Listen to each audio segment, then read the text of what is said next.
talking a little bit about America's victory in the Second World War.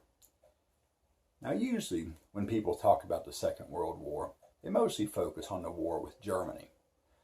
And that, of course, is because it's easy to hate the Nazis. Everyone should hate the Nazis. I hope you hate the Nazis. If you don't hate the Nazis, there's something wrong with you, I think. That said, while Americans certainly were furious with the Nazis during World War II, there was not the level of animosity towards the Germans then that there had been, say, during the First World War. Rather, the real hatred most Americans felt during the Second World War was towards the Japanese. And today we're going to look at why it's important to not just hate the Nazis, but also to hate the Imperial Japanese. Now please keep in mind I do mean the leadership and policies of Japan during the Imperial period, particularly during the Second World War and the years leading up to it.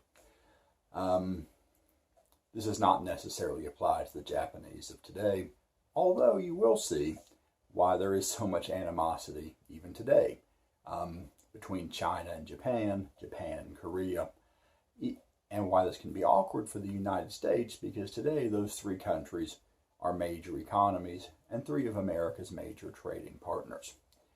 And of course, it is worth keeping in mind that animosity against the Japanese during World War II was taken very much to excessive extremes, with Japanese people or people of Japanese ancestry in the United States, Canada, and Australia being interned, essentially in prison camps for the duration of the war, out of the fear that they might be spies or saboteurs working for the Empire of Japan.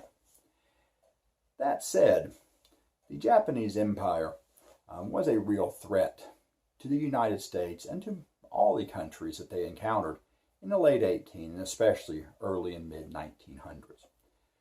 The Japanese had largely cut themselves off from the world in the 16, 17, early 1800s, hoping to avoid the dangers of foreign influence, foreign culture, foreign technology, which might have undermined Japanese culture and especially the leadership of Japan's military rulers, the shoguns. But after encountering the U.S. Navy under Commodore Matthew Perry in the 1850s, Japan underwent a crash course of modernization in the late 1800s, often referred to as the Meiji Restoration, although that also refers to some political and other changes as well.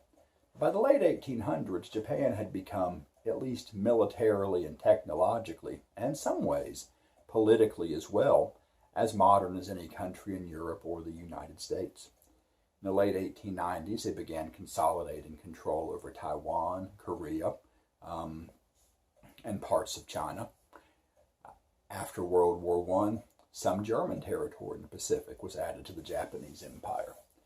And in the 1930s, Japan underwent a period of a tremendous expansion into China, first taking over northeastern China, or Manchuria, in 1931 and 32, which was criticized by the League of Nations, but no one took any actual effort to stop it. The Japanese then, in 1937, invaded China in force.